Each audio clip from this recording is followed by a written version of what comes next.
Bab 311. Nama, CEO berbahaya penulis, Ni. Darcy, plus matikan mengatur ulang. Dia sedikit ragu dan menekan tombol jawab, halo. Di ujung lain telepon, terdengar tawa yang aneh dan dalam, disertai dengan keputusasaan yang membelah hati. Apakah kamu ingin tahu bagaimana Qin Hansheng akan mati? Hahaha, Siatong mengepalkan telepon, Suruo. Ingin tahu bagaimana dia meninggal? Dia terus tertawa, terlihat gila. Akhirnya dia sekarat, hahaha, dia akhirnya sekarat. Aku akhirnya membalas dendam, hahaha. Siatong merendahkan suaranya, Suruo, kamu di mana? Dia tidak berbicara, dia hanya tertawa. Di rumah, kan? Siatong bertanya, menjawabnya dengan hening. Dia hanya menutup telepon dan meminta sopir untuk mengantar ke rumah Suruo. Saat dia di Nes sebelumnya, dia pernah datang ke rumah Suro. Berdasarkan alamat yang ada di ingatannya, dia menemukan bangunan 2 lantai yang familiar. Saat malam tiba, seluruh dunia menjadi gelap. Siatong mengeluarkan ponselnya dan menggunakan cahaya lemah ponselnya untuk memeriksa lingkungan sekitar. Pintu di lantai pertama rumah Suruo sepertinya tertutup, tapi sebenarnya tersembunyi. Ponsel Siatong diangkat ke atas kepalanya dan mendongak. Saat aku melihat sosok di atap lantai 2, aku membeku. Lantai 2 Suruo juga penuh dengan bunga matahari. Saat ini, dia hanya berdiri di tepi atap, dengan tangan terbuka tertiup angin. Lampu jalan yang redup membuat wajahnya pucat. Manusia seutuhnya seperti hantu transparan, aneh dan menawan. Apalagi di wajahnya, ada semacam tatapan menyesakkan, gelap, cuek, agak aneh. Hati Siatong tercekat, ragu-ragu sejenak, dan mendorong gerbang lantai pertama. Mencari-cari tangga untuk naik, setiap langkah sangatlah berat dan sulit, seperti berjalan di ujung pisau. Akhirnya dia mencapai atap di lantai 2 dan membuka pintu. Berdiri tidak jauh dari situ, Suruo mendengar suara itu dan berbalik. Saat dia melihatnya, dia memunculkan senyuman sinis di sudut mulutnya. Kamu datang. Siatong berdiri diam, mengabaikan ejekannya dan berkata, ya, aku di sini. Suruo, oh, tidak. Dia tertawa, haruskah aku memanggilmu Nona Lin Manchu? Lin Manchu mendengar nama itu, Suruo sedikit menyipitkan mata dan tidak berbicara. Siatong mengeluarkan foto panti asuhan dari tasnya dan berkata, biar saya tebak keseluruhan prosesnya. Ingatkan saya bahwa saya juga membantu Anda. Apa yang kamu coba katakan? Suaranya dingin. Siatong berkata, pada saat itu, 2 gadis cantik dan cantik datang ke panti asuhan Bunga Matahari. Itu adalah sepasang saudara perempuan Bunga.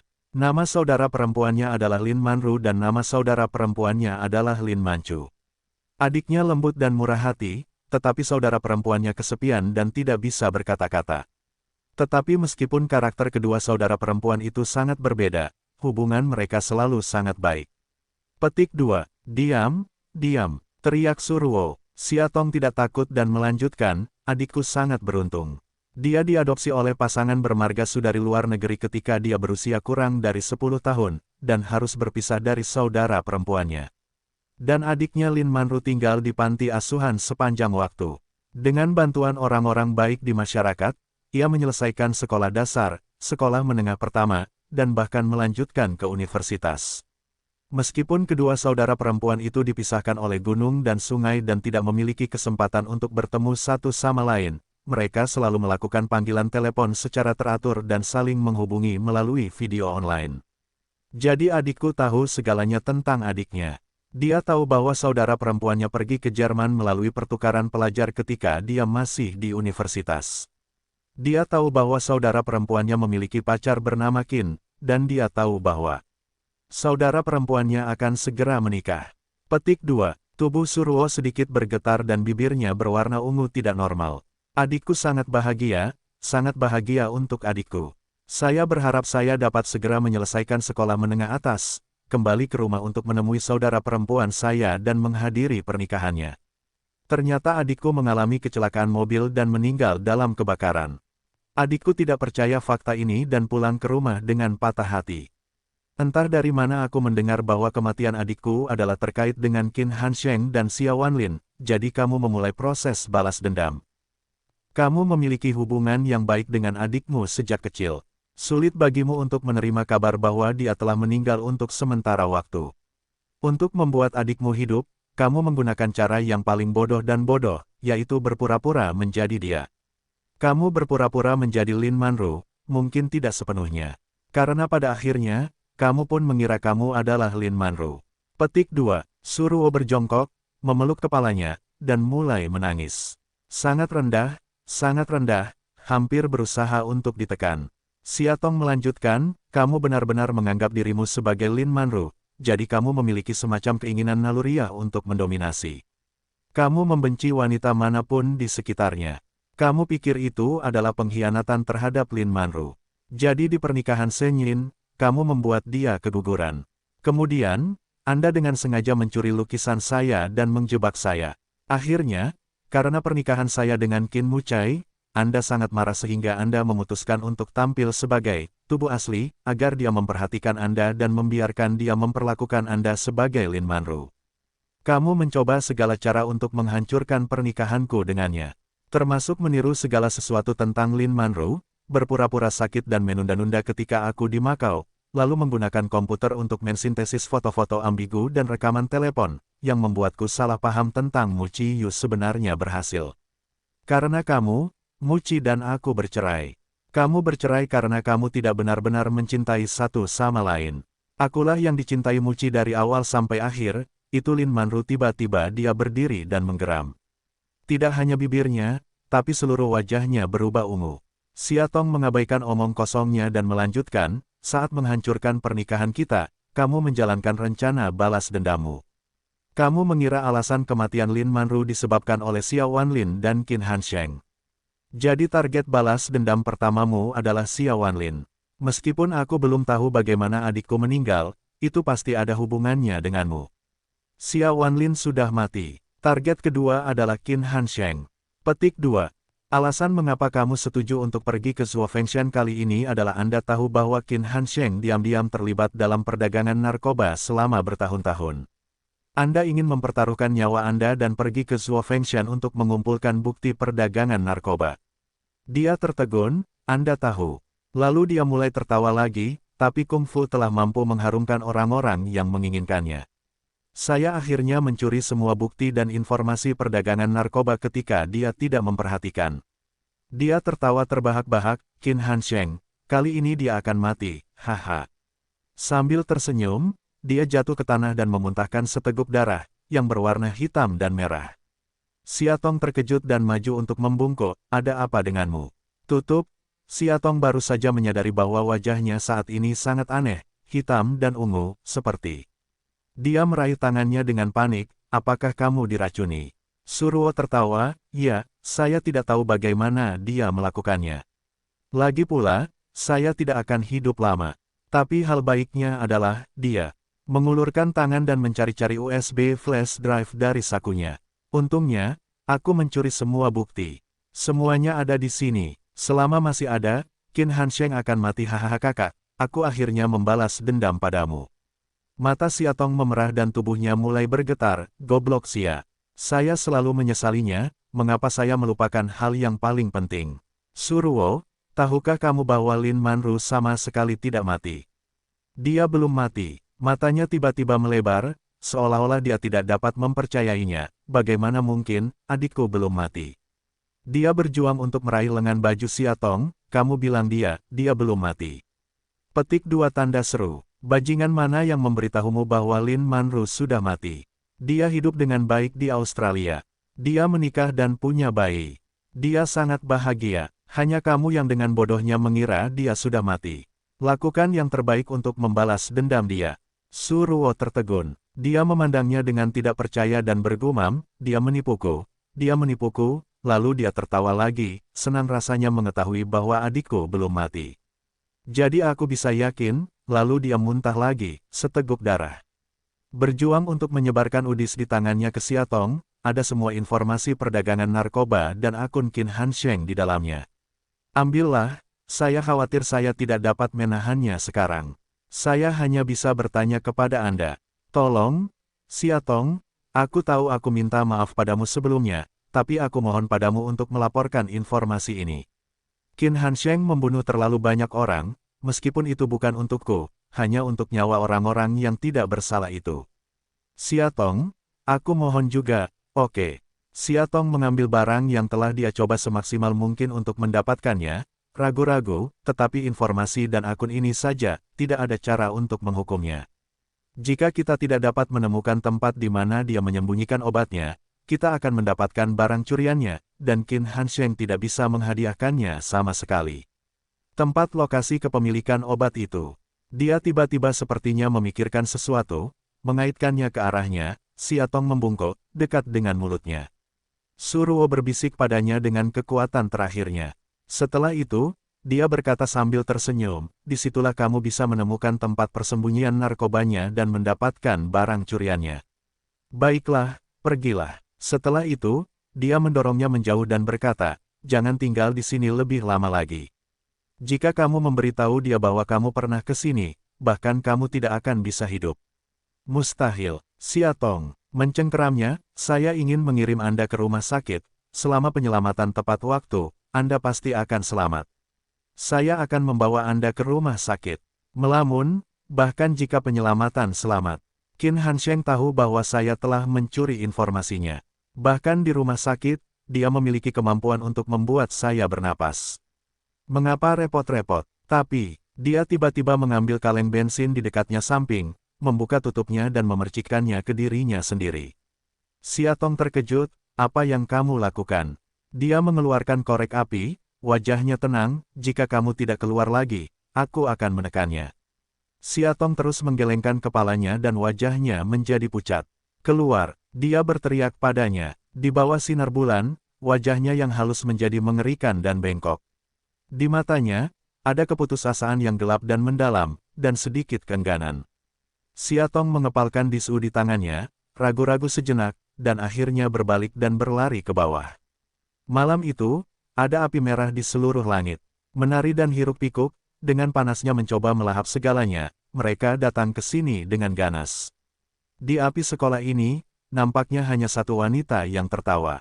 Sedih, serak, setiap suara seperti tikaman tajam dengan akar yang tak terhitung jumlahnya, tanpa ampun menusuk tulang punggung penonton. Ketakutan yang menyeramkan. Siatong berbalik dengan cahaya di punggungnya, dan akhirnya dia tidak bisa menahan tangisnya. Dengan jatuhnya matahari, dunia malam baru saja dimulai. Terletak di jalan paling makmur di sebuah kota, jalan ini telah lama dipenuhi lampu merah, nyanyian dan tarian. Siatong berjalan di jalan, memegang erat disu, berharap bisa tenang perlahan. Namun, dadanya dipenuhi awan dan hujan, yang membuatnya sulit bernapas bahkan teror. Dia takut, tidak berdaya, takut untuk berpikir lagi. Tapi otaknya berisik, statis, selalu diputar sebelum dia pergi, lihat gambar itu. Api yang sangat besar, cukup merah untuk melahap segalanya. Memalingkan kepalanya, dia ragu-ragu dan berjalan masuk. Lantai dansa penuh dengan pria berkulit merah dan wanita hijau. Lampu yang mempesona itu terang dan redup. Ini adalah pemandangan yang hiruk-pikuk dan dekaden. Dia memesan beberapa botol anggur dan meminumnya tanpa tujuan. Musik yang memekakkan telinga langsung sampai ke gendang telinga, dengan musik itu, dia menuangkannya dengan keras. Setidaknya dia bisa menekan rasa takutnya. Mendidih hingga ekstrim, minuman gelap, emosi meluap-luap mudah mengalir, dalam tawa hingga air mata. Hai cantik, ayo kita keluar untuk minum. Seorang pria parubaya yang sudah lama memperhatikannya mendatanginya dan setengah menyeret dan setengah memeluknya. Tidak, kepala Siatong pusing, menolak mentah-mentah, berusaha melepaskan diri darinya. Dalam penolakannya, Siatong tiba-tiba terbangun. Hai Jorana, kamu di sini. Kami semua menunggumu di sana. Pria lain keluar dari tusukan itu dan membantunya berdiri. Pria parubaya itu bergumam dan melepaskannya. Siatong mengangkat kepalanya dan melihat wajah tampan dan familiar. Mungkin itu efek alkohol. Dia agak lambat. Dia hanya menatapnya beberapa detik sebelum dia berkata, terima kasih. Kemudian dia bersiap untuk pergi. Pria itu menekan bahunya, Siatong, kamu mau pergi kemana sekarang? Suara yang sangat familiar, Siatong menepuk kepalanya keras-keras dengan telapak tangannya. Otak yang kacau baru saja terbangun sedikit, dan kemudian dia menertawakannya. Ah Gu Haoran itu kamu. Kebetulan sekali, dia menyapanya secara samar-samar. Sambil menghela nafas, pria itu menariknya keluar dari bar dan masuk ke dalam Land Rover hitam. Siatong mengantuk dan lelah. Begitu dia masuk ke dalam mobil, dia tertidur seperti tanah liat karet yang pincang. Dia membungkuk untuk mengencangkan sabuk pengamannya. Di bawah lampu dinding kuning tua di dalam mobil, dia menundukkan kepalanya dan tidur nyenyak. Rambut vertikal menutupi wajah mungil itu, tatapan pria itu menjadi sangat lembut. Dia mengulurkan tangannya dan menyisir poni patah di dahinya untuknya. Dia ragu-ragu sejenak dan menundukkan kepalanya untuk mencium keningnya. Maaf. Dia berkata. Sepanjang jalan, Siatong tertidur sangat nyenyak. Sepertinya ada suara yang melayang di telinganya, tapi dia tidak bisa mendengarnya dengan jelas. Dia tidak bangun sampai rasa dingin datang. Buka matamu, mobil telah diparkir perlahan di gerbang Villa Huyuan, dan Gu Haoran di sampingnya sedang melepaskan sabuk pengamannya. Kemabukan Siatong segera hilang, dia memikirkan segalanya malam ini. Suruo memberinya flash drive USB dan kemudian membakar dirinya sendiri. Kemudian dia pergi ke bar untuk mabuk dan bertemu dengan pria cabul yang mencari kesenangan. Akhirnya, Gu Haoran menyelamatkannya. Sekarang dia ada di rumah. Sadar akan hal ini, Siatong tiba-tiba mengangkat kepalanya dan membeku. Entah kapan, Qin Mucai sudah berdiri di luar mobil, masih mengenakan jas, sepertinya siap keluar, atau baru saja kembali dari luar. Saat pintu terbuka, Qin Mucai memegang lengannya dengan satu tangan dan tangan lainnya memegang pintu. Saat ini untuk melihatnya bangun, dia menatapnya, mata biru tua tampaknya memiliki tekanan rendah di sekitarnya. Pulang? Belum keluar. Dia menariknya ke dalam pelukannya dan memeluknya. Suaranya lebih dingin dari angin malam, terima kasih telah mengirimnya kembali. Gu Haoran tersenyum dan melambai, dia mabuk, jaga dia baik-baik. Aku tahu. Dia mengangguk. Sebelum bas berangkat, dia menggandeng tangannya dan berbalik untuk berjalan menuju villa. Memasuki pintu, mengabaikan tatapan curiga Ranran, dia terus menariknya menaiki tangga. Qin Muci, otak Siatong sudah pusing. Setelah ditarik olehnya, dia semakin bingung dan tidak dapat menemukan ujungnya. Dia tidak bisa menahan diri untuk tidak mengeluh pelan-pelan. Dia mengabaikannya dan terus menariknya. Siatong melihat rahangnya yang rapat dan lip liner yang sedikit mengerucut. Dia tampak marah. Setelah memasuki kamar, dia menutup pintu, meninggalkannya di depan kamar dan memperbaikinya. Condongkan tubuh ke depan dan mendekat. Itu, perut mual, alkohol dalam kesulitan, maaf. Meskipun saya tidak tahu mengapa dia marah, Siatong berpikir lebih baik jujur dan toleran dulu, lalu rendah hati dan rendah hati. Sebelum dia selesai berbicara, dia menutup bibirnya. Bibir dingin di bibirnya bergulir, bernapas karena marah dan sesak napas. Siatong setengah membuka mulutnya terlambat untuk menutup, dia langsung masuk. Yah, dia menikmati ciuman itu. Tapi sekarang, ini bukan waktunya. Begitu wajahnya berubah, dia mendorongnya menjauh dan mencoba lari ke kamar mandi, tapi sudah terlambat. Ada suara, aduh, yang mengguncang bumi dan genangan benda tak dikenal yang asam dan berbau di bagian depan jas pria. Wajah Qin Muci segera berubah. Buka mulutmu dan minum. Saya tidak tahu kapan, suara magnetik terdengar, dan Siatong berbaring di tempat tidur dengan patuh. Cairan hangat mengalir ke tenggorokannya. Dia tersedak, batuk dan bangun. Di depan tubuh bagian atas pria telanjang, garis pentium jernih dan halus, tekstur rata, bangga memancarkan kilau menarik, seksi abnormal. Dampak visual yang kuat, rangsangan setengah hari tidak kembali. Saat dia mengangkat kepalanya, wajahnya memerah, maaf. Dia ingat apa yang baru saja terjadi. Dia mabuk dan muntah di sekujur tubuhnya. Bagi Qin Muci yang selalu terbiasa dengan kebersihan, diperkirakan ia sudah mencapai ambang tak tertahankan. Pria itu meletakkan cangkirnya, memegang lengannya dan menatapnya, siap membuka mulut. Siatong, saya menunggu penjelasan Anda. Jelaskan. Dia memintanya untuk menjelaskan. Menjelaskan apa? Jelaskan mengapa dia muncul di bar, mengapa dia mabuk, mengapa Gu Haoran mengirimnya pulang. Tapi apa yang bisa dia katakan? Qin Mucai berkata bahwa ayahmu brengsek, tidak hanya hampir membunuh Lin Manru, tetapi juga Suruo. Dikatakan bahwa Qin Hansheng terlibat dalam perdagangan narkoba di belakang punggungnya. Keluarga Qin dan bahkan Kaisar Sheng semuanya dibangun dengan darah pecandu narkoba. Dia bilang dia mendapatkan disu yang diberikan Suruo sebelum dia meninggal, dan dia siap membiarkan Qin Hansheng mengikatnya pada Dharma.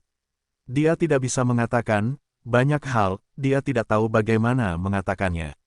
Tiba-tiba, dia tanpa sadar menyentuh sakunya, tapi dia tidak menyentuh apapun. Brain Deng ketika kosong, Udis tidak. Tiba-tiba, dia tanpa sadar menyentuh sakunya, tapi dia tidak menyentuh apapun.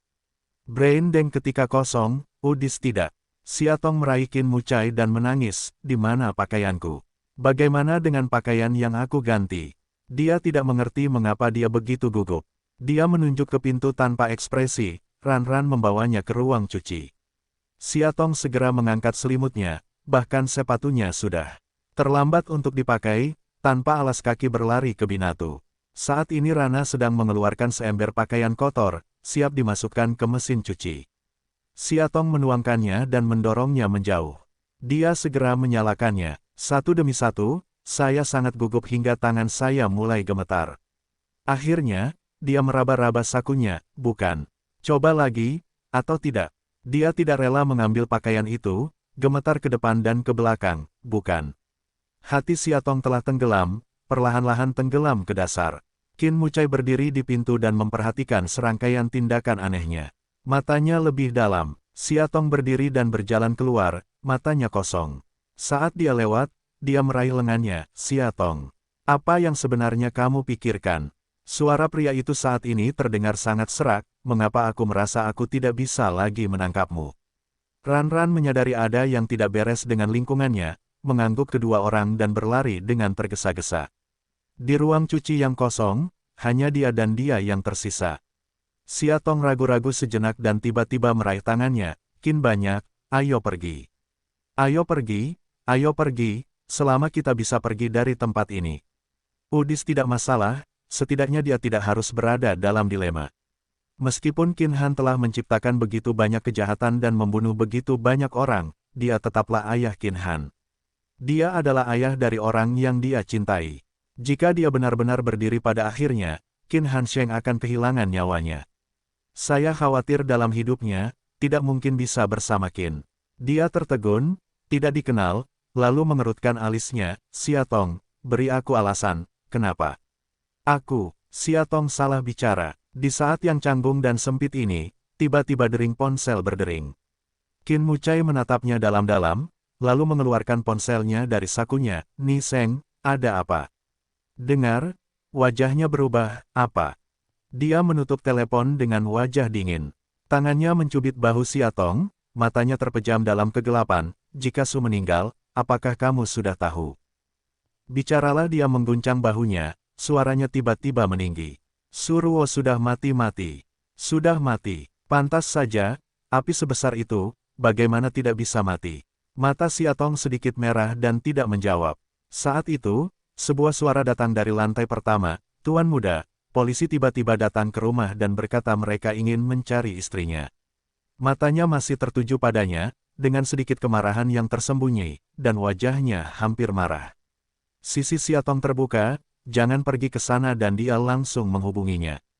Setelah sekian lama, dia melepaskan belenggu di bahunya, dan segera membawanya dan berjalan ke bawah. Di lantai pertama, dia menarik Siatong ke sisinya dan berdiri diam. Melihat beberapa petugas polisi yang jelas-jelas tidak pandai keluar, dia bertanya, saya tidak tahu apa yang terjadi dengan kunjungan Pak Polisi larut malam. Polisi jangkung yang berdiri di depan berkata, Tuan Qin, saya minta maaf. Kasus bakar diri terjadi pada jam 8 malam ini di Jalan Eugene 326. Beberapa tetangga mengatakan bahwa mereka pernah melihat istri Anda sebelumnya. Kami adalah hanya rutinitas. Kami ingin membawa istrimu kembali ke kantor polisi dan meminta sesuatu. Kuharap Tuan Qin dapat membantumu. Kepala samping Qin Muci menatap satu mata Siatong, dan dengan sangat cepat menarik diri, tidak berbicara. Siatonglah yang membuka mulut terlebih dahulu, aku ikut denganmu. Lalu dia melepaskan diri dari pelukannya. Ekspresi polisi terlihat jelas, tolong Nyonya Qin. Siatong menundukkan kepalanya dan hendak mengikuti mereka ke mobil polisi, tetapi Qin Mucai menahannya di belakangnya, dan wajahnya tegang, jangan bicarakan itu, tahu. Siatong mengangguk, dan dia berkata dengan gelisah, saya akan segera mencari pengacara. Jika perlu, saya bisa memilih diam dulu. Siatong mengangguk lagi. Pria itu masih tidak mempertahankan tangannya, ujung jarinya yang panas satu demi satu menolak untuk melepaskan pegangannya. Sampai polisi sudah berada di dalam mobil polisi, lihat ke arah sini. Siatong baru saja berkata, baiklah, aku harus pergi. Dia ragu-ragu sejenak dan akhirnya melepaskannya. Siatong berkata, jangan khawatir, aku akan baik-baik saja.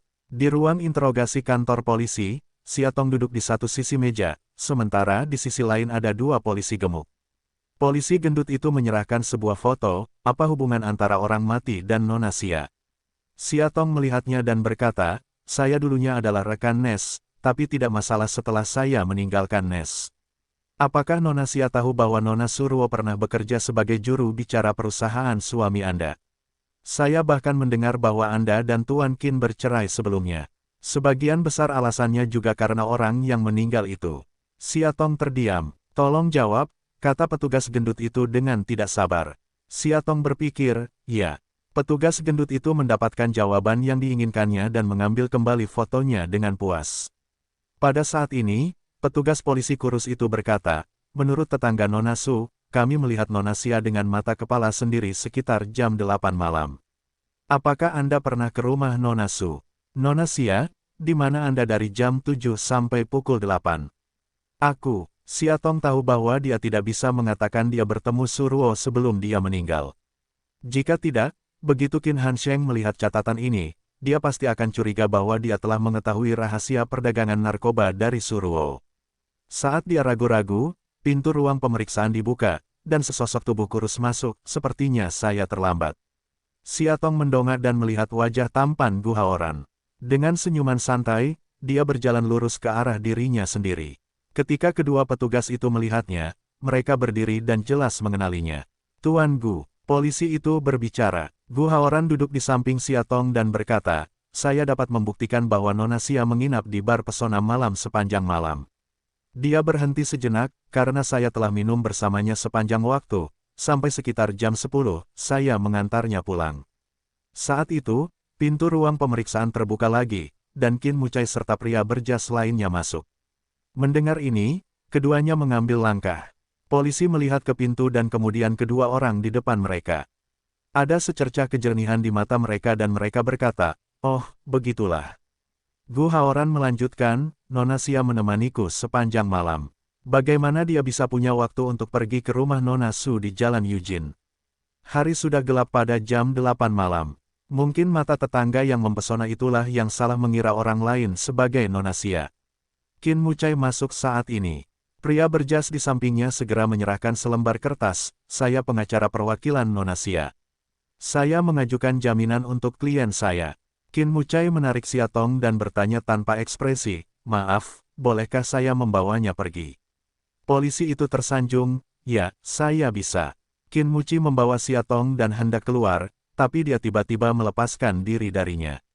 Pergi ke Gu Haoran di depan, ada yang ingin kutanyakan padamu, tidak nyaman meminjam langkah untuk berbicara. Orang di depannya sedikit terkejut dan mengangguk, tentu saja, tidak masalah. Di sudut terpencil tidak jauh dari kantor polisi, Siatong memandang Gu Haoran dan bertanya, saya mabuk malam ini, lalu di dalam mobil Anda, apakah saya meninggalkan sesuatu?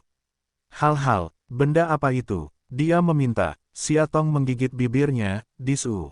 Saya kira tidak demikian. Saya pulang ke rumah nanti dan para pelayan sudah membersihkan mobil saya untuk saya, katanya.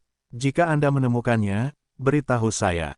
Petik 2. Tidak. Siatong sedikit terkejut. USB flash drive itu tidak ada di tangan Gu Haoran atau di dalam dirinya. Di mana itu? Apakah di bar, ketika pria parubaya itu bersikap kasar, tanpa sengaja menjatuhkannya? Siatong semakin bingung. Pada saat ini, sepasang telapak tangan dingin tiba-tiba memeluknya, memotong pembicaraan antara dua orang. Suara Qin Mucai, dingin tanpa suhu apapun, permisi, bolehkah saya membawanya pergi? Gu Haoran berkata sambil tersenyum. Saya tidak punya masalah apapun. Itu tergantung pada maksud Siatong. Tatapan matanya tertuju padanya dengan dingin, kepala bersalah Siatong menoleh, ayo pergi. Mobil, yang dia kendarai dalam diam, tidak berbicara. Suhu di udara mendekati titik beku. Siatong meliriknya dengan gelisah beberapa kali, wajahnya tampak sangat buruk, mati dan berat, seolah-olah dia tidak bisa mengungkapkan sedikit emosi. Tiba-tiba, dia menyadari bahwa Qin Mucai tidak tahu bahwa Suruo bukan Lin Manru. Jadi dia seharusnya sedang dalam suasana hati yang buruk sekarang. Dia dan Lin Manru pernah memiliki masa lalu seperti itu, tapi sekarang dia tiba-tiba mati. Qin Muqi, Xiatong merasa dia tidak bisa mempertahankannya. Urusan Lin Manru tidak lagi ada di bawah meja. Jika tidak, itu sungguh tidak adil baginya. Dia tidak menjawab, tapi kecepatannya tiba-tiba meningkat 2 gigi. Dia tahu bahwa begitu suasana hatinya sedang buruk, dia akan melampiaskan ketidakpuasannya dengan balapan. Ada satu hal yang belum kuberitahukan padamu. Dia berhenti sejenak, sebenarnya, jika bukan Lin Manru yang asli. Mobil dengan cepat berhenti, kepala samping Qin Muqi menatapnya, ekspresi terkejut, apa yang kamu bicarakan? Suruo bukan Lin Manru. Xiatong berkata, dia hanyalah Lin Manchu, saudara perempuan Lin Manru. Lin Manru yang asli belum mati. Dia berada di Australia. Dia sudah menikah dan memiliki 2 anak. Dia sangat bahagia. Dia mengerutkan kening, jelas tidak percaya. Xiatong tahu bahwa dia tidak bisa menyembunyikannya, jadi dia harus menceritakan semua yang dia tahu.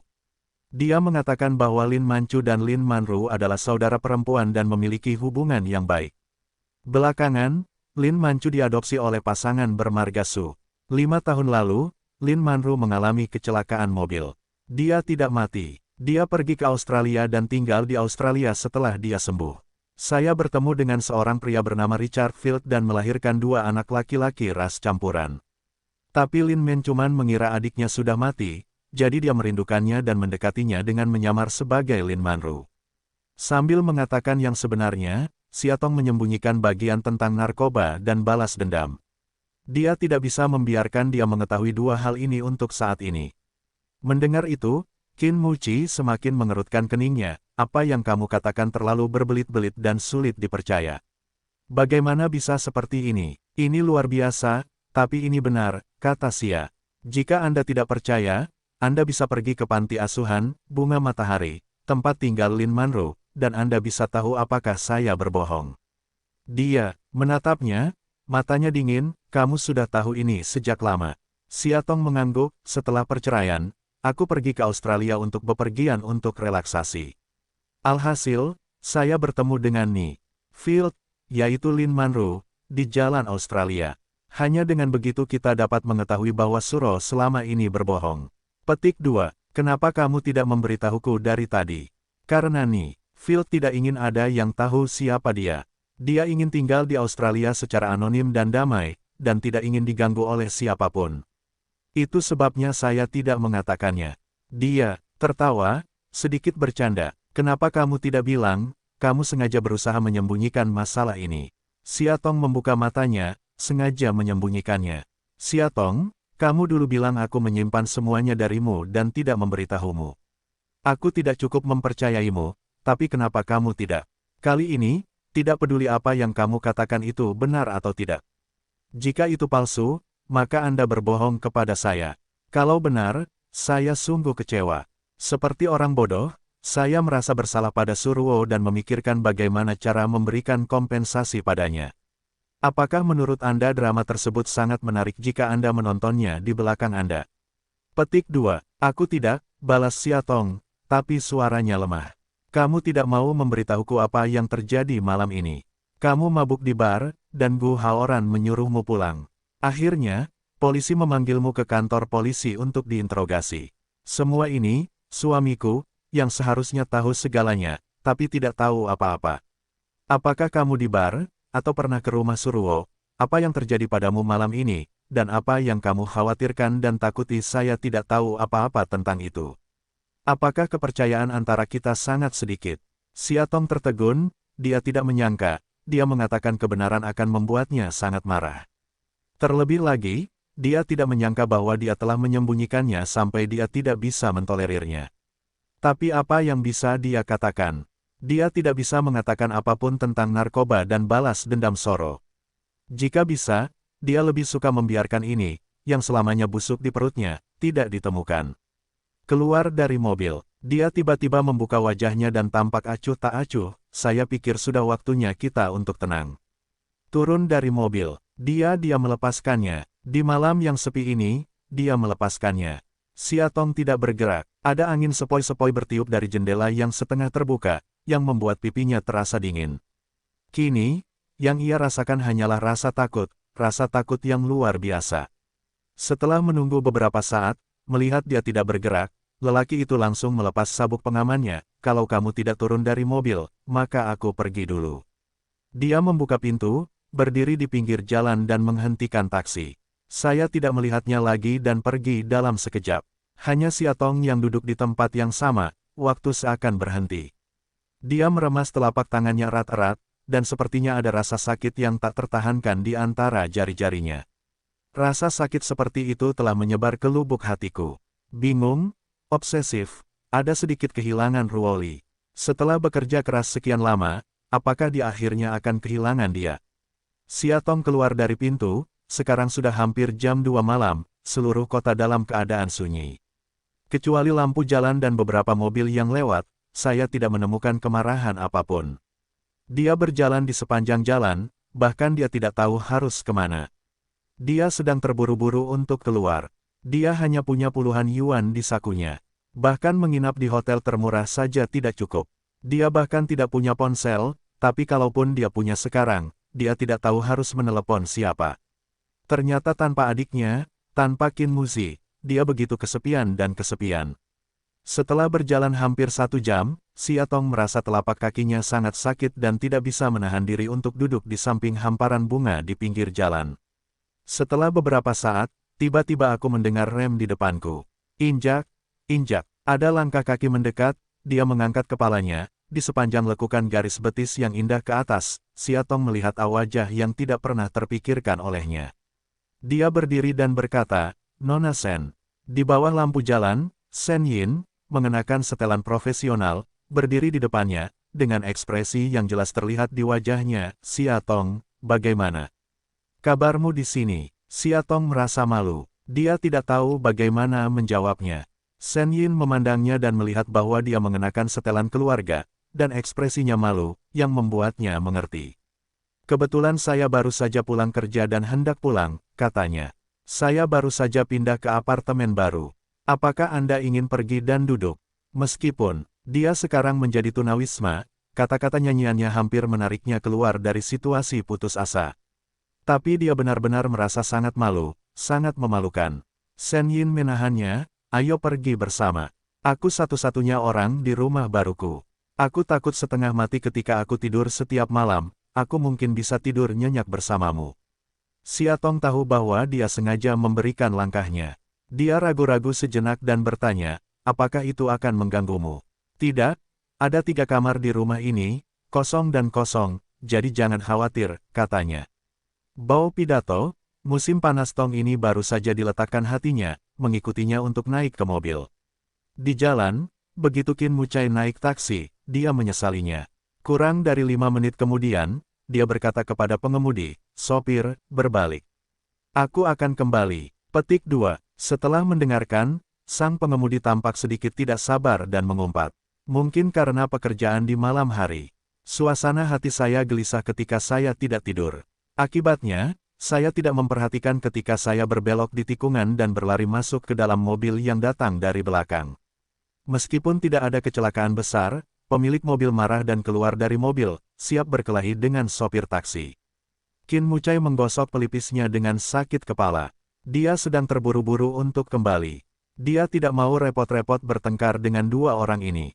Dengan tergesa-gesa, dia melemparkan setumpuk uang kertas dari dompetnya dan berlari kembali dengan tergesa-gesa.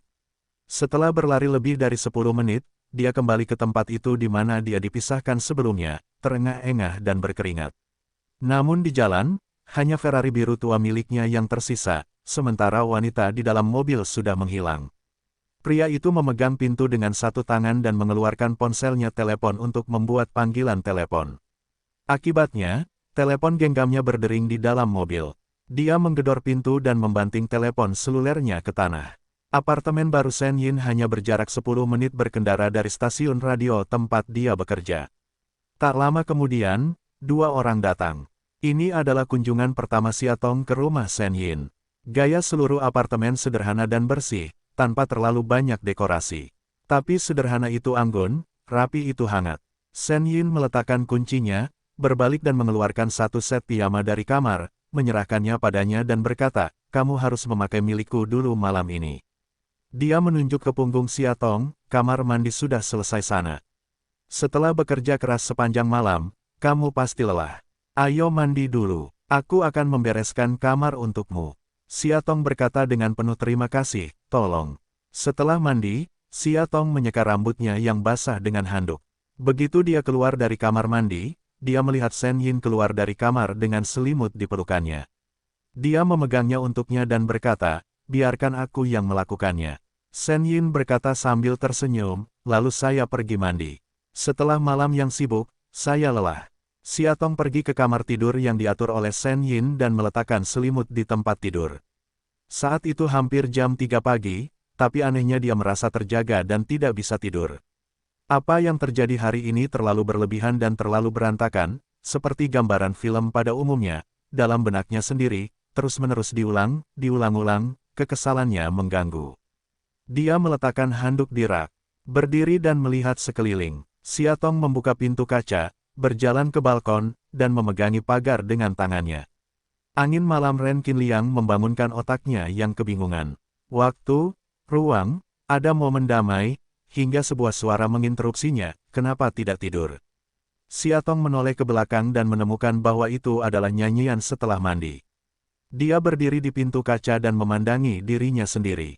Sepertinya itu hanya akibat mandinya saja. Shen Yin memelintir rambutnya menjadi gulungan dan menggantungnya di belakang telinganya. Masih ada tetesan air yang menetes di bahunya. Tubuh indah, ribuan godaan, kecantikan alami. Wanita seperti itu, Siatong tidak tahu, mengapa Qin tidak begitu tergerak. Tapi dia tiba-tiba menunduk, mungkin akan lebih baik jika dia tidak bergerak. Sekarang, misalnya, dia punya apartemen sendiri, pekerjaan yang disukainya, dan kehidupan santai. Kehilangan cintanya, dia tampaknya memiliki kehidupan yang lebih baik dari sebelumnya. Apa yang kamu pikirkan? Shen Yin mendatanginya, memegang pagar dan bertanya. Siatong berkata, aku tidak memikirkan apapun, tapi tiba-tiba aku iri padamu. Oh, dia mengangkat alisnya, sedikit terkejut, apa yang membuatku iri? Aku hanya berpikir kamu memiliki segalanya sekarang. Kamu, seorang wanita kecil yang bahagia dengan cinta, karir, keluarga dan anak-anak, telah mengatakan hal seperti itu kepadaku. Tahukah kamu bahwa aku akan cemburu dan ingin menghajar orang? Siatong ingin tertawa, tapi dia tidak bisa tersenyum. Wanita cantik dan luar biasa sepertimu, yang menginginkan cinta dan pernikahan, tidak bisakah kamu datang dengan lambaian tangan? Apa yang membuat iri? Nyanyian, pejamkan mata, tersenyum dan jangan berkata apa-apa. Di hadapan angin malam, lama-lama hanya bercahaya, kok bisa semudah itu? Kalau memang bisa melambai, aku tidak akan jatuh cinta lagi dan lagi. Berkali-kali, meskipun Siatong penasaran dengan pengalaman masa lalunya, dia tidak bertanya secara tiba-tiba. Tapi dia melanjutkan dengan berkata pada dirinya sendiri, sebelum aku jatuh cinta dengan seorang pria, aku mencintainya selama bertahun-tahun. Pada akhirnya, dia menemukan bahwa dia tidak mencintaiku sama sekali. Bahkan kamu pun tidak menyukainya. Pria itu benar-benar menuntut. Siatong mendecakkan lidahnya. Shen Yin menggelengkan kepalanya, bukan karena dia menuntut, hanya saja dia sudah lama memiliki seseorang di dalam hatinya. Orang itu telah berdiri di ujung hatinya, sekeras apapun aku berusaha berjinjit, aku tidak bisa meraihnya. Petik 2. Dia menghela nafas, jadi cinta itu benar-benar tidak adil. Bukan berarti Anda bisa mendapatkan lebih banyak pada akhirnya jika Anda membayar lebih. Kadang-kadang itu hanya selangkah lagi, tapi itu adalah kekalahan dari keseluruhan permainan. Tong tidak tahu harus berkata apa, jadi dia menepuk pundaknya, jadi, aku lebih rela bekerja keras untuk hal lain selain cinta. Setidaknya bayaran sebesar itu, ada imbalannya, tidak seperti cinta, selalu jauh. Kembali ke kamar, Shen Yin menyalakan lampu samping tempat tidur. Seperti biasa, hidupkan ponsel Anda dan dengarkan musik sambil mencari berita. Itu kebiasaan yang selalu dia lakukan. Namun ketika saya menemukan kasus pembakaran, mata saya membeku, dan saya melihatnya berulang kali, hingga ujung jari saya yang gemetar memutih. Matikan lampu dinding, saat gelap di dalam ruangan. Banyak gambar dengan memori panjang tiba-tiba masuk ke membran optik. Pria itu dengan lembut merapikan rambutnya yang bagus di telinganya, dan suaranya terdengar memesona, Joey, kali ini untukku. Di salju, dia berlutut di depan batu nisan, rambutnya tertutup salju. Berdiri di belakang pohon tidak jauh dari sana, dia memperhatikannya dengan senyuman menyedihkan di batu nisan. Aku sudah menunggu begitu lama, dan sekarang aku akhirnya menunggu untuk menjadi tua bersamamu. Berbalik, tapi melihatnya, rambut panjang yang sama, salju putih, hamparan putih luas. Dia berkata dalam hati, kita juga menjadi tua bersama. Adegan terakhir dari Bingkai Beku ada di studio yang penuh sesak. Dia melihatnya menyerahkan CD itu kepada pembawa acara. Senyum cerahnya bergetar, pelukan hangat, namun bukan lagi miliknya. Saat itu, hidupnya hancur total. Semalam tanpa mimpi, tidur nyenyak hingga fajar, hati Siatong lelah sepanjang hari, akhirnya mendapat kedamaian singkat. Mengusap kelopak mata, ternyata ruang tamu sudah terang, dapur wangi. Shen Yin mengenakan celemek untuk membuat sarapan. Ketika dia bangun, dia berbalik sambil tersenyum, tunggu, sarapan akan segera siap. Siatong sedikit malu. Dia, penyewa yang meminjam kamar majikannya, bahkan tidur untuk meminta majikan menyajikan sarapannya. Bolehkah aku membantumu? Siatong menyingsingkan lengan bajunya. Tidak, aku hampir siap. Shen Yin berkata, tolong keluarkan susu dari lemari es dan tuangkan ke dalam gelas di atas meja.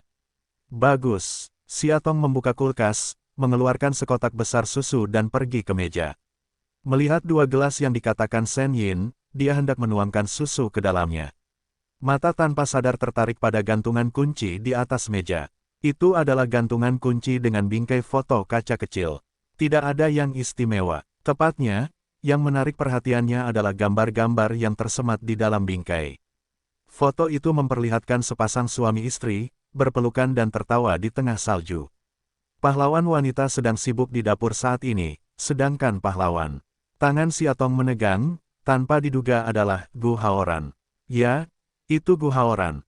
Apakah itu Gu Haoran? Apakah Shen Yin pernah bersama Gu Haoran? Siatong memikirkan percakapannya dengan Shen Yin di balkon tadi malam. Sebelum Moche, aku juga mencintai seorang pria selama bertahun-tahun. Pada akhirnya, dia menyadari bahwa dia tidak mencintaiku sama sekali.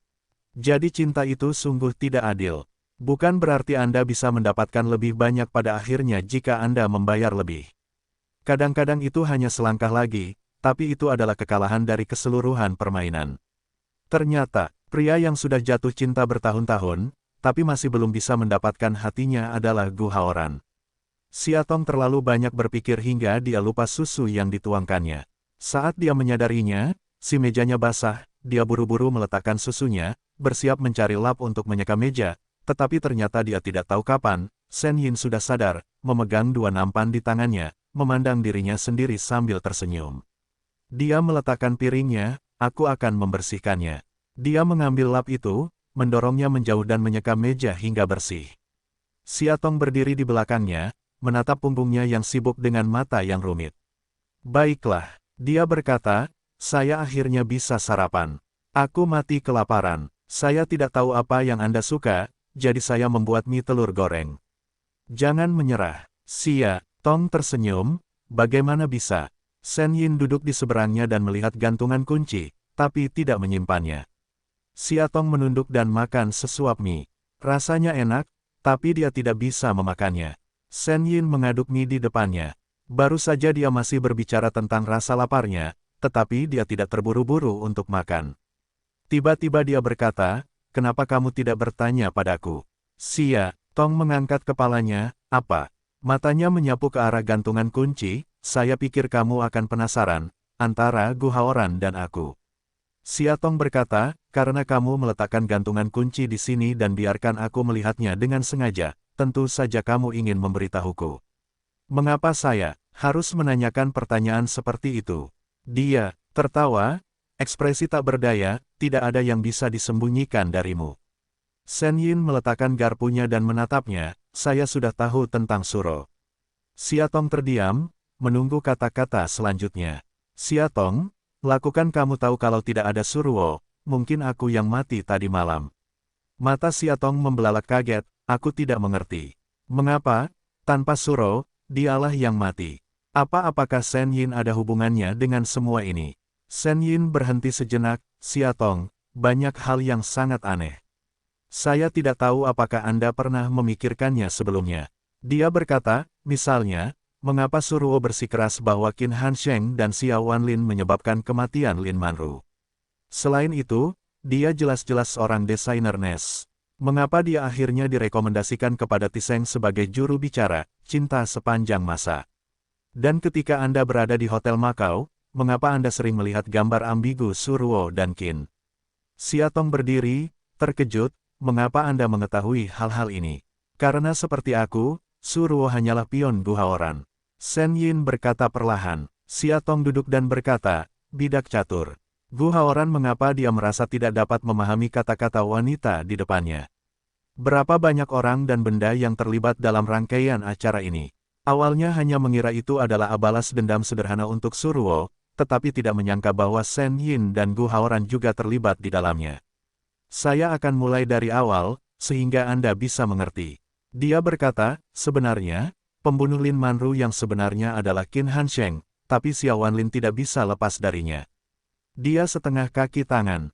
Pada saat itu, Qin Hansheng memang mengirim seseorang untuk melakukan sesuatu di mobil Lin Manru, tetapi Xiao Wanlin, yang datang lebih dulu, melihat prosesnya dalam kegelapan. Satu-satunya kesalahan yang dia lakukan adalah ketika dia tahu ada yang tidak beres dengan mobil Lin Manru dan sesuatu mungkin terjadi, dia dengan egois tidak mengatakannya. Shen Yin berkata, seperti yang Anda ketahui, Lin Manru mengalami kecelakaan mobil di jalan raya. Sayangnya, sebelum mobilnya meledak, Lin Manru diusir oleh bibinya, menyelamatkan nyawanya. Namun, meski nyawanya terselamatkan, ia masih mengalami luka serius. Dia berhenti sejenak, tetapi Gu Haoran dan keluarga Qin sudah lama berselisih tentang sesuatu. Dia diam-diam mencari kelemahan keluarga Qin, mencoba membunuh keluarga Qin. Saya pikir Anda seharusnya tahu alasan mengapa Lin Manru diserang oleh Qin Hansheng. Xia Tong mengangguk, saya tahu, karena Lin Manru memiliki bukti bahwa Qin Hansheng diam-diam menjual narkoba, Qin Hansheng harus menyingkirkannya. Shen Yin mengangguk, ya, Qin Hansheng telah menjual narkoba sejak 30 tahun yang lalu. Meskipun Gu Haoran mengetahuinya melalui penyelidikan, dia selalu menderita karena tidak ada bukti. Jadi ketika dia tahu bahwa Lin Manru mendapatkan apa yang diinginkannya, dia akan berusaha sekuat tenaga untuk menemukannya. Sayangnya, dia terlambat satu langkah. Ketika dia tiba, Lin Manru mengalami kecelakaan mobil dan sekarat. Petik 2.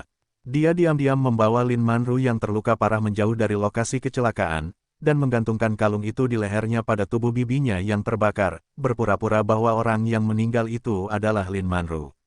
Setelah beberapa bulan perawatan dan pemulihan, Lin Manru akhirnya pulih, itu langkah yang cerdas. Siatong berkata, Gu Haoran tahu bahwa Qin Hansheng sangat mencurigakan. Hanya dengan cara ini dia bisa menyelamatkan nyawa Lin Manru. Ya, Shen Yin berkata, dalam proses pemulihan Lin Manru, Gu Haoran telah berusaha membuatnya menyerahkan bukti obat keluarga Qin, perdagangan manusia. Tapi dia tidak pernah mau. Siatong berkata, sebagian besar alasannya adalah Qin Mucai. Bagaimanapun, dia telah jatuh cinta padanya selama bertahun-tahun. Jika dia benar-benar membiarkannya menghancurkan keluarga Qin, dia tidak akan sanggup menanggungnya. Kelemahan terbesar Lin Manru adalah dia tidak akan menyakiti siapapun. Bahkan jika Qin Hansheng hampir membunuhnya, dia lebih suka tetap anonim di Australia selamanya. Bahkan jika dia tidak melihat Qin Mucai sepanjang hidupnya, dia tidak akan melakukan apapun yang menyakitinya, dia. Petik 2. Gu Haoran mencoba yang terbaik pada Lin Manru, tetapi dia tidak bisa mendapatkan apa yang diinginkannya. Pada akhirnya, dia tidak punya pilihan selain menyerah dan mencari cara lain untuk mengumpulkan bukti kejahatan Qin Hansheng perdagangan narkoba. Metode apa? Siatong samar-samar merasakan datangnya kunci itu. Wanita, Shen Yin berkata, yang disebut pahlawan kecantikan sedih lulus. Dia ingin membingungkan Qin Mucai dengan wanita, mendekati keluarga Qin, dan kemudian mengumpulkan bukti selangkah demi selangkah. Siatong terkejut, lalu kamu?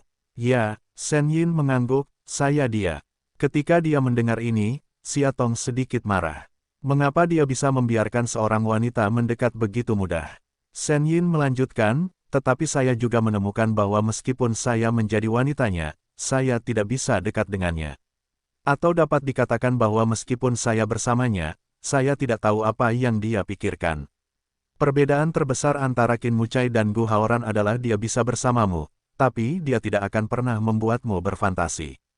Dalam 5 tahun terakhir bersamanya, dia tidak pernah membuatku merasa bahwa dia mencintaiku, bahkan ketika dia dekat dengan tempat tidurku. Aku sama seperti setiap wanita di sekitarnya. Jika kamu patuh, mungkin dia akan membiarkanmu tinggal lebih lama. Jika kamu tidak patuh, dia akan segera melepaskanmu. Petik 2. Xiatong merasa seperti sedang mendengarkan sebuah cerita, dan kemudian, Shen Yin berkata sambil tersenyum tak berdaya, lalu kamu kembali. Aku mengetahui bahwa itu semua karena kamu sehingga dia begitu dingin terhadap wanita di sekitarnya selama bertahun-tahun. Tepat ketika aku masih akan menjadi satu-satunya orang di sekitarnya, dia ingin putus denganku untukmu. Rencana Gu Haoran benar-benar terganggu karena penampilanmu. Xiatong terkejut dan mulai mengingat semua hal yang terjadi saat dia pertama kali kembali ke rumah. Pada resepsi kampanye kepala desainer, Gu Haoran tiba-tiba memintanya menjadi pacarnya, dan dia menyukainya saat pertama kali bertemu dengannya. Tidak hanya membiarkannya memenangkan pemilihan, tetapi juga melakukan serangkaian publisitas dan pengejaran yang antusias terhadapnya. Mungkinkah ide luar biasa tiba-tiba muncul di benak Xiatong?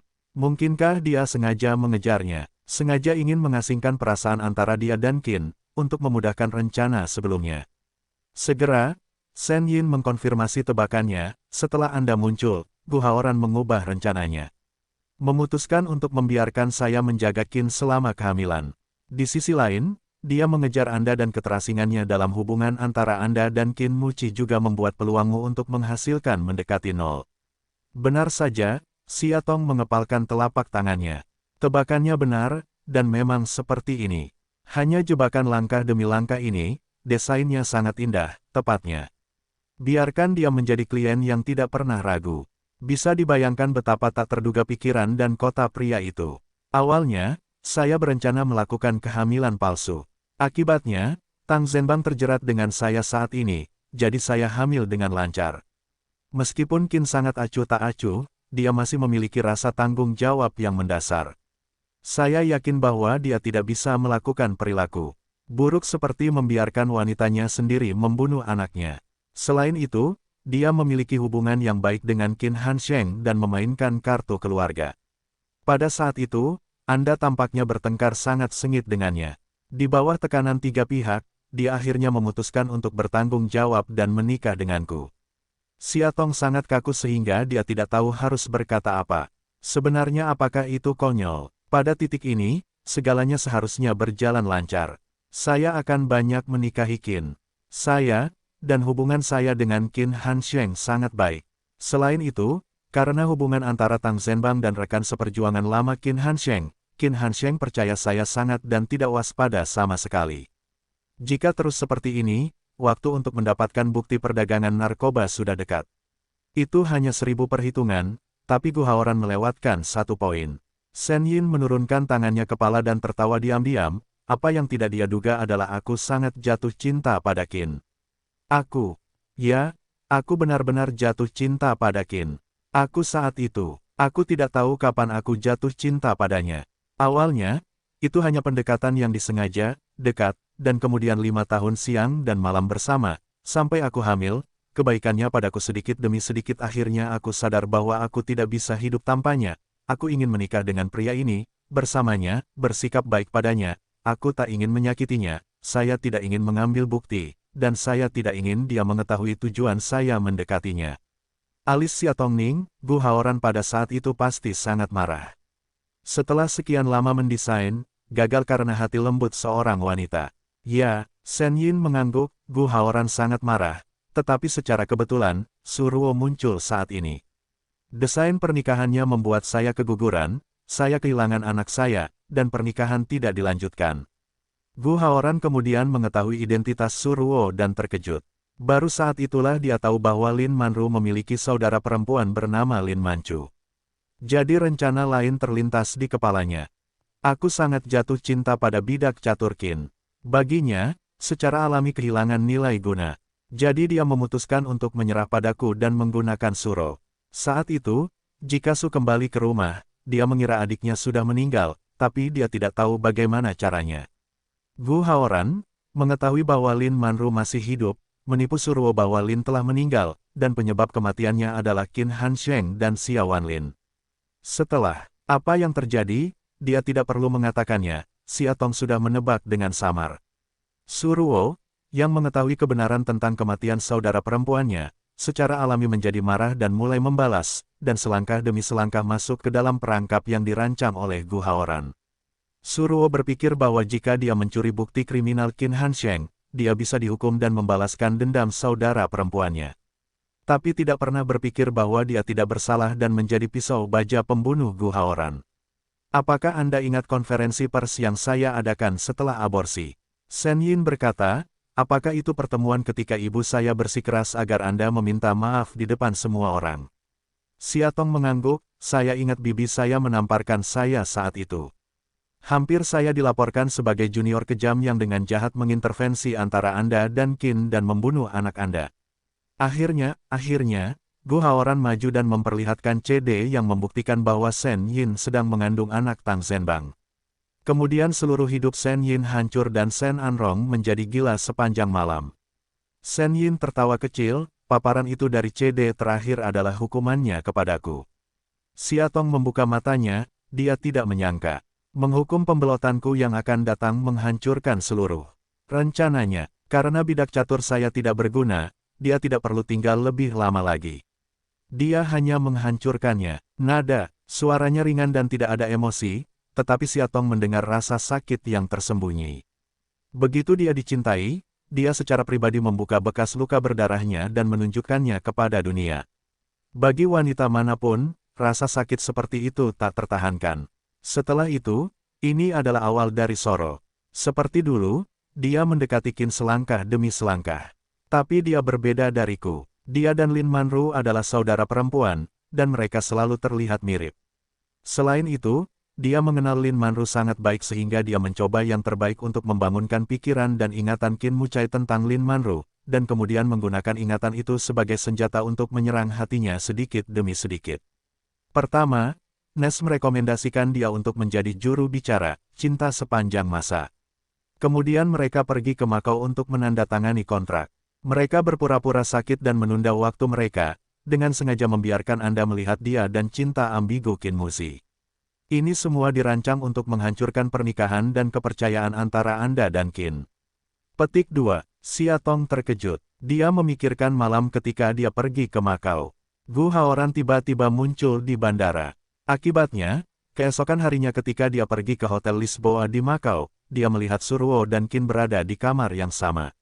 Jika tidak terjadi apa-apa antara Qin Mucai dan Suruo malam itu, maka satu-satunya hal yang dapat menjelaskan semua ini adalah seseorang memberitahu Suruo sebelum dia datang, jadi dia kebetulan sedang menonton pertunjukan.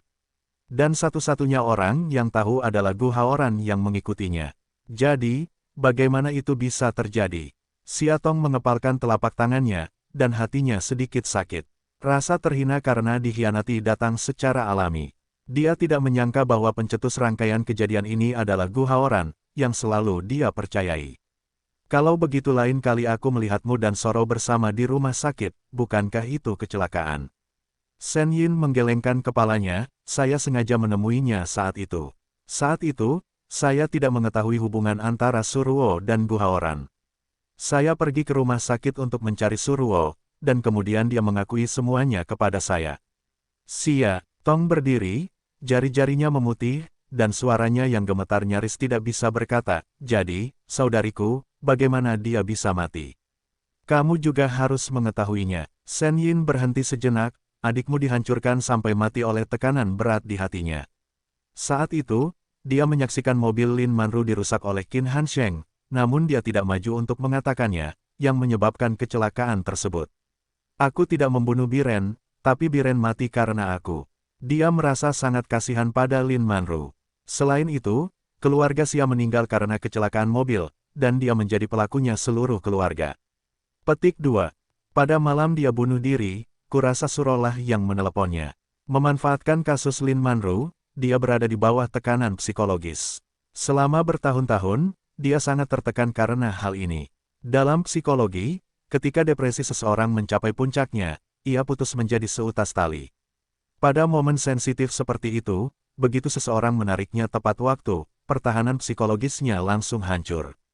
Jadi dia tidak dapat memikirkannya sejenak, dan tidak sulit untuk memahami bahwa dia bunuh diri. Xia Tong tidak tahu harus berkata apa. Semuanya dimulai dengan kecelakaan mobil 5 tahun lalu, dan kemudian seperti banyak kartu domino, serangkaian reaksi berantai terjadi. Tidak jelas siapa yang benar dan siapa yang salah. Semua orang ingin melepaskan diri dari permainan ini, tetapi mereka tidak dapat menahan momentum kuat ketika kartu sebelumnya jatuh. Jadi, hanya bisa tanpa sadar menjadi, berdiri pada posisinya sendiri, melakukan apa yang menurutnya benar, namun di luar dugaan setiap langkahnya salah. Jika Xia Wanlin mengatakan sesuatu tentang mobil Lin Manru pada tahun-tahun itu, hal itu tidak akan menyebabkan kecelakaan mobil. Qin Muzi tidak akan membuat marah keluarga Xia atas kematian Lin Manru, yang akan membunuh keluarga Xia. Jika Suruo tahu bahwa Lin Manru telah lolos dari kematian lebih awal, dia tidak akan dengan bodohnya dimanfaatkan oleh Gu Haoran untuk membunuhnya, dan Xia Wanlin akan mati. Garis pertahanan terakhir Suruo tidak akan dihancurkan oleh panggilan telepon, dan dia akan bunuh diri dalam keputusasaan. Segalanya tampak sangat lucu, tetapi perkembangannya sangat alami. Faktanya, Qin Hansheng adalah penggagas semua ini. Jika dia tidak melakukan perdagangan narkoba pada tahun-tahun itu, dan jika Lin Manru tidak menemukan bukti apapun tentang perdagangan narkoba, maka semua tragedi tidak akan pernah terjadi. Tiba-tiba, Xia Tong memikirkan sesuatu. Flash disk. Ya, dia kehilangan USB flash drive-nya. Dia menenangkan diri dan mulai merenungkan kejadian tadi malam. Dia melihat Suruo membakar dirinya sendiri, tapi dia tidak bisa menahannya. Setelah melarikan diri, dia pergi ke bar untuk mabuk dan bertemu dengan Gu Haoran. Kemudian dia mengirimnya pulang, dan kemudian dia menemukan bahwa USB flash drive hilang. Satu-satunya orang yang dia temui malam itu adalah Gu Haoran dan Qin Mucai. Qin Mucai tidak tahu tentang perdagangan narkoba Qin Hansheng, jadi Disu tidak berpengaruh padanya. Gu Haoran, sebaliknya, mulai mengumpulkan bukti 6 tahun lalu, menjebak Qin Han sampai mati. Perkembangan berbagai hal tampaknya menjadi semakin jelas. Dan disketmu hilang, selain Gu Haoran, Xia Tong tidak dapat menemukan tersangka kedua. Dia menenangkan diri, berbalik dan berkata, Shen Yin, gunakan ponselmu. Shen Yin menyerahkan ponselnya, ada apa? Xia Tong tidak menjawab, langsung menekan ponsel Gu Haoran. Setelah bunyi bip singkat, ketika saya tersambung, saya tidak berbicara di ujung telepon yang lain. Sepertinya aku sedang menunggunya. Aku ingin menemuimu, kata Xia Tong. 1 jam lagi, di persimpangan Mingsu, kamu akan melihat mobilku. Tutup telepon, Xia Tong mengepalkan telepon. Sepertinya sudah waktunya dia dan dia mengakhiri hubungan. Dalam waktu kurang dari 40 menit, Xia Tong tiba di tempat yang dia katakan dan melihat sekilas Land Rover hitam. Bodi mobil cerah, desain simpel dan introvert, namun tetap memancarkan suasana luhur. Xia Tong membuka pintu, pria itu duduk di kursi pengemudi, memandang ke jendela sambil berpikir, aku tidak tahu harus berpikir apa. Mendengar suaranya, dia menoleh perlahan. Pada detik itu, Xia Tong menangkap sedikit kegembiraan dari matanya. Ini dia berkata. Jika bukan tadi malam, Xia Tong mungkin akan menikmati senyumannya saat ini. Tapi ketika semuanya sudah reda, dia hanya merasa diejek. Gu Haoran, aku ingin Disu, tolong berikan padaku, katanya. Dia membekukannya, tidak berbicara, tiba-tiba sebuah tangan menarik pergelangan tangannya. Xia Tong bodoh, lalu ditarik ke kursi olehnya.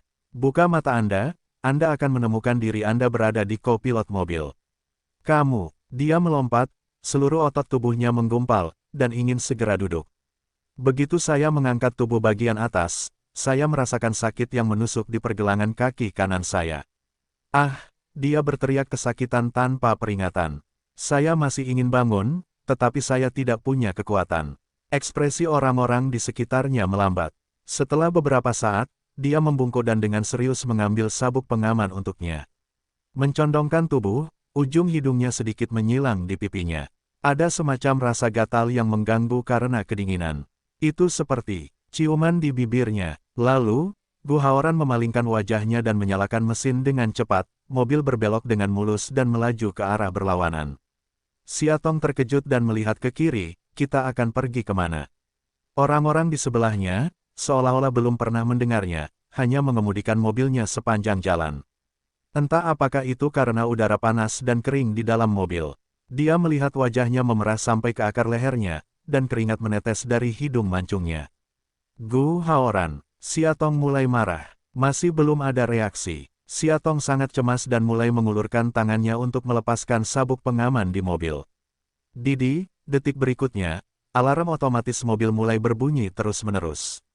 Dia tidak terlalu peduli. Dia meraih pintu dan menariknya untuk waktu yang lama, hanya untuk menemukan bahwa pintu itu terkunci.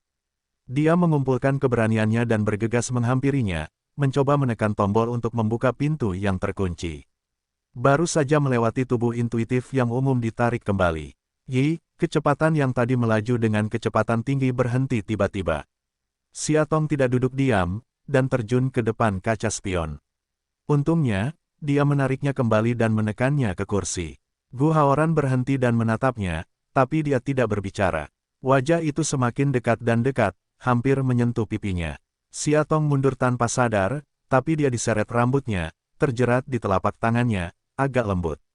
Siatong, tahukah kamu kalau aku minum anggur?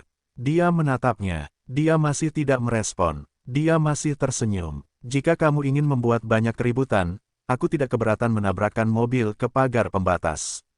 Pokoknya, 1 nyawa sudah mati dan 2 nyawa sudah mati.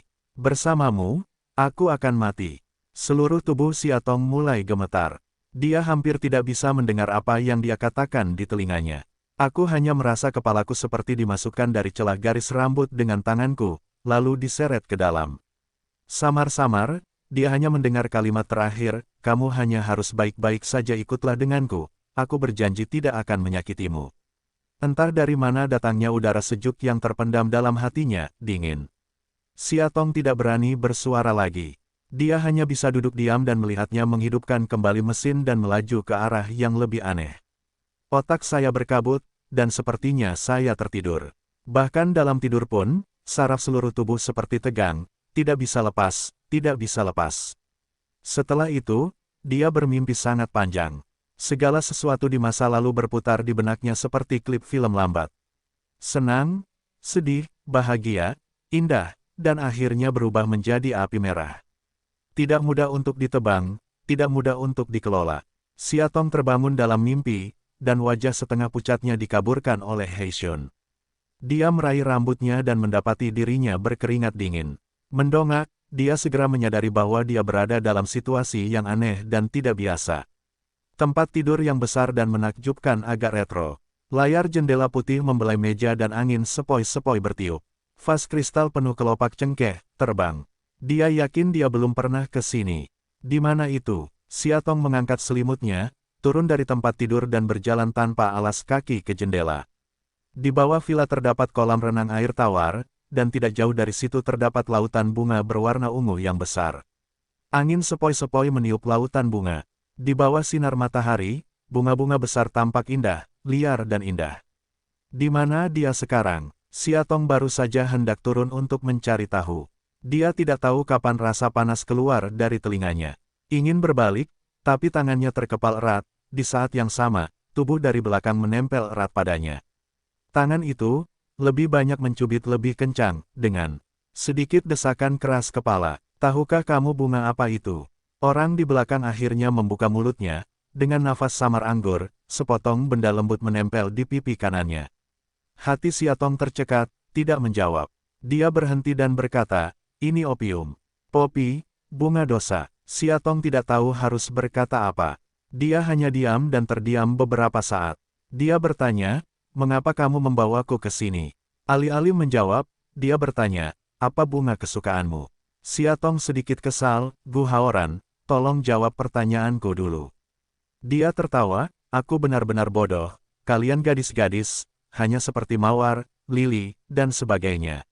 Dia menurunkan tangannya dan melingkari pinggangnya, sayang sekali mawar itu indah, tapi terlalu rapuh. Mereka akan hancur dan layu secara tiba-tiba. Tiba-tiba, dia tampak menghela nafas, sekali, dia juga menyukai mawar. Seluruh tubuh Siatong tegang. Dia memikirkan apa yang dikatakan Shen Yin padanya tadi malam, dan tidak bisa menahan diri untuk bertanya, siapa itu? Seolah-olah dia tidak mendengarnya, dia melanjutkan, dulu istana ini penuh dengan mawar, yang ditanam untuknya oleh pria itu. Dia suka pria itu mengiriminya mawar dan mengucapkan kata-kata manis padanya di ladang mawar. Dia tertawa, sangat disayangkan dia menguburnya di ladang mawar ini pada akhirnya. Jadi mawar itu indah, tapi terlalu rapuh. Itu bunga popi yang menawan. Itu lebih kuat dan lebih destruktif. Dia selalu menghela nafas sambil berpikir. Tubuh Xiaotong, tetapi dengan kata-katanya, semakin kaku. Otaknya berdengung, dan kata-kata serta fragmen yang tak terhitung jumlahnya masuk. Gu Haoran dan keluarga Qin, lama lalu, mempunyai perselisihan yang mendalam atas sesuatu. Dia diam-diam mencari kelemahan keluarga Qin, mencoba membunuh keluarga Qin. Saya pikir Anda seharusnya tahu alasan mengapa Lin Manru diserang oleh Qin Hansheng. Petik 2. Bukan karena dia menuntut, hanya saja dia sudah memiliki seseorang di hatinya sejak lama. Orang itu telah berdiri di ujung hatinya, sekeras apapun aku berusaha berjinjit, aku tidak bisa meraihnya. Petik 2. Ketika saya masih muda, saya tidak dapat mengingatnya. Saya hanya ingat bahwa dia adalah seorang anak laki-laki berusia 11 tahun. Dia sangat cantik. Dia selalu menemani Ni Yuxi. Saya dengar itu seperti saudara laki-laki Ni Yuxi, tapi saya belum pernah melihatnya sejak Nyonya Yuxi meninggal. Petik 2. Hati Xiaotong terkejut, sebuah ide yang tak terbayangkan muncul. Apa yang dikatakan Ran-Ran di mulutnya adalah bahwa adik laki-laki Nyonya Yuxi adalah Gu Haoran di depannya. Jika demikian, maka semuanya masuk akal. Mo Yuxi meninggal tanpa peringatan tahun itu. Apakah itu ada hubungannya dengan Qin Hansheng? Kemudian Gu Haoran memikirkan penyebab kematian saudara perempuannya. Dia memiliki kebencian yang mendalam terhadap keluarga Qin. Selama bertahun-tahun, dia terus mencari kelemahan keluarga Qin dan ingin membunuh Qin Han. Dan pada hari dia menikah dengan Qin Mucai, dia dibajak oleh Qin Mucai, dan kemudian menemani Qin Mucai menonton robot kucing sepanjang sore. Seingatnya, kantor Gu Haoran juga penuh dengan cakram robot kucing. Apakah alasan mengapa Gu Haoran dan Qin sangat suka menonton robot kucing juga ada hubungannya dengan Mo Yuxi? Terlalu banyak kesamaan yang menyatu, sehingga Xiaotong mau tidak mau bertanya, Gu Haoran, yang ada di mulutmu, maksudnya, Mo Yuxi. Baru saja selesai, dia dibalikkan olehnya ke jendela, sebuah ciuman panjang terbungkus. Pinggangnya terikat erat, dan sepertinya dia telah menghabiskan seluruh tenaganya.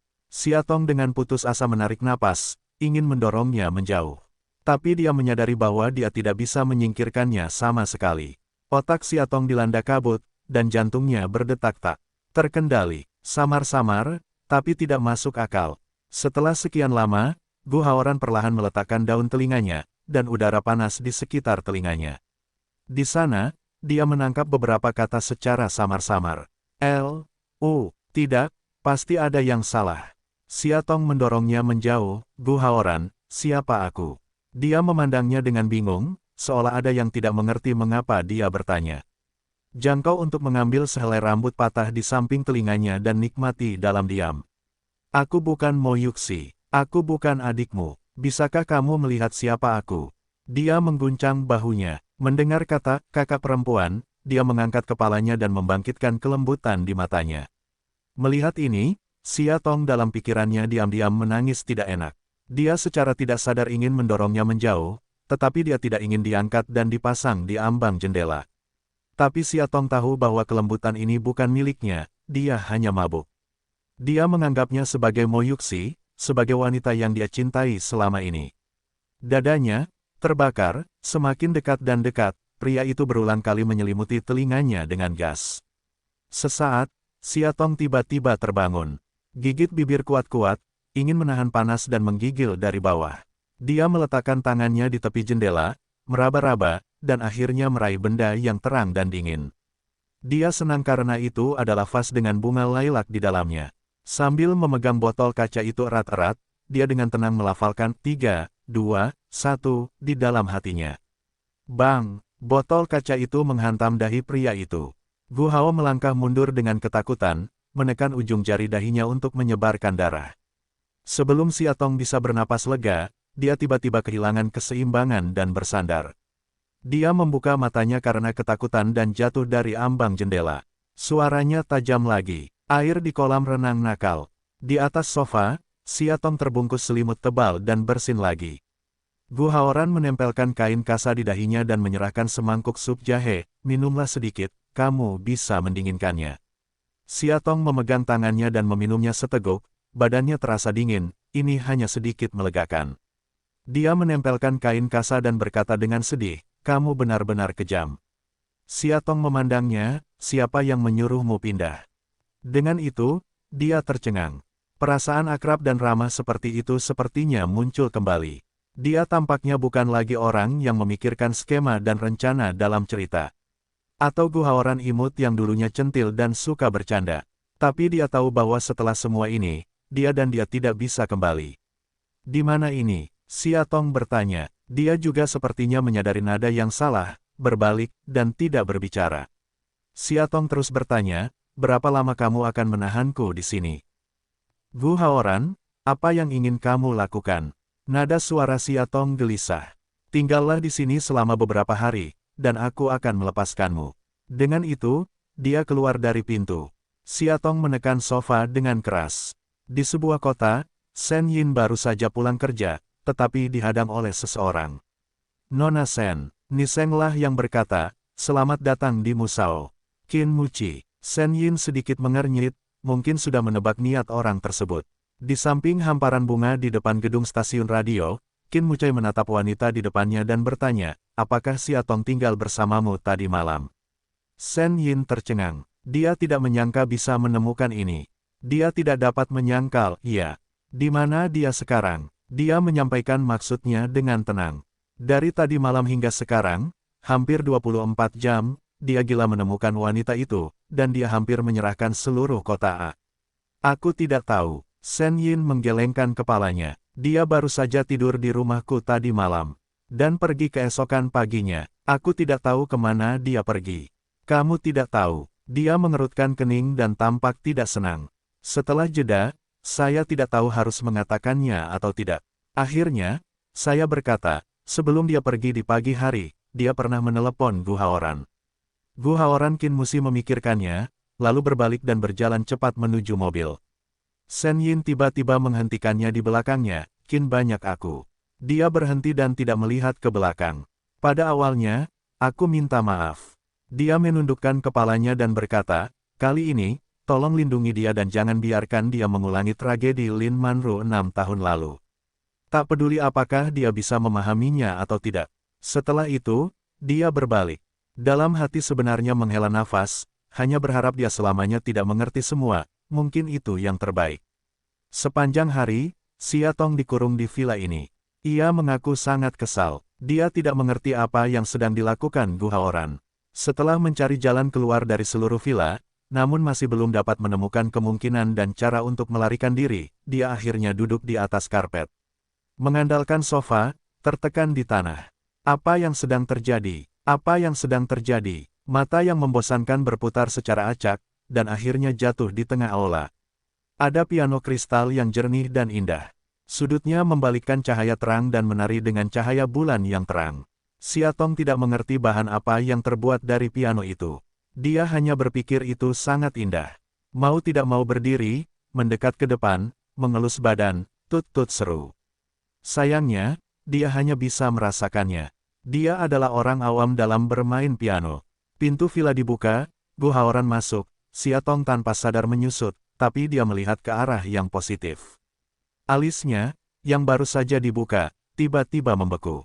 Menjauhlah dari sana, dia berkata. Siatong mundur dengan tergesa-gesa. Tanpa diduga, dia terlalu bingung. Dia tidak memperhatikan langkah kakinya. Dia bersandar ke belakang dan tiba-tiba jatuh dan berbalik. Siatong depresi lagi dan ingin marah. Apakah dia jahat hari ini? Aku jatuh ke kolam renang dari ambang jendela di lantai 2 pada siang hari. Tangannya, ragu-ragu sejenak, melangkah maju, memegang pergelangan kakinya, dan bertanya, apakah sakit? Siatong mengangguk, sepertinya terpelintir. Benar saja, area yang terluka mulai membiru dan ungu. Dia berdiri bangun, membawanya ke sofa, lalu mengambil es dari lemari es dan membungkusnya dengan handuk. Untuk kompres dinginnya, Siatong hanya merasakan nyeri panas di pergelangan kaki sedikit mereda. Hati-hati nanti, dia berkata, dengan sentuhan kelembutan yang tidak wajar. Xia Tong mengangguk sibuk, lalu meraba perutnya. Nada suaranya sedikit kesal, aku sangat lapar. Apakah kamu punya sesuatu untuk dimakan? Dia mengambil beberapa kantong roti dari lemari dan menyerahkannya padanya. Xia Tong mengambil roti itu, menggosoknya, dan tiba-tiba bertanya, apakah kamu akan mengurungku di sini selama beberapa hari? Petik 2. Dia tampak kaku dan tidak berbicara. Xia Tong berkata, Shen Yin telah memberitahuku semua tentang kamu dan keluarga Qin dan Suruo. Dia mendongak, lalu, apa yang ingin kamu lakukan mengatakan, apakah Anda ingin menyebut saya tidak manusiawi atau kejam? Xia Tong, aku akan memberitahumu bahwa aku bisa lebih kejam daripada Qin untuk orang-orang yang tidak penting. Petik 2. Tetapi tidak peduli seberapa kerasnya kamu. Dia sudah mati, Xia berkata. Diam. Tiba-tiba dia berdiri dan berteriak. Tidak peduli seberapa keras kamu melakukannya, dia tidak akan selamat. Mengapa mengorbankan orang yang tidak bersalah untuk membalas dendam? Apakah itu bermakna, jika kamu ingin berurusan dengan Qin Hansheng, Guang Ming sangat besar? Apa pengorbanan wanita, menggunakan Suruo dan Shen Yin, apakah itu satu-satunya trik inferior yang bisa digunakan Gu Haoran? Dia sangat marah. Jari-jarinya yang dingin menjepit pipinya dan mencubitnya erat-erat, dan hatinya meledak menjadi kemarahan yang tak bisa berkata-kata. Xia Tong dengan berani menghadapinya dengan dingin. Untuk waktu yang lama, dia mengendurkan tangannya, dan jatuh ke satu sisi. Xia Tong dengan napas teratur dan tidak teratur, bertanya, katakan padaku, bagaimana cara mati dalam bahasa Mosi? Dia tidak berbicara, dia terus bertanya, apakah Qin Hansheng terbunuh? Atau, Xia Tong ragu-ragu, atau penyebab kematian yang sama dengan Lin Manru. Mereka dibunuh oleh Qin Hansheng karena mengetahui bukti peredaran narkoba. Xia Tong. Dia tiba-tiba menoleh ke arahnya, bilang saja, tapi aku ingin kamu berjanji padaku suatu syarat. Kecelakaan Xia Tong, kondisi apa? Tinggalkan Qin, aku dan jadilah wanitaku. Dia berkata pelan,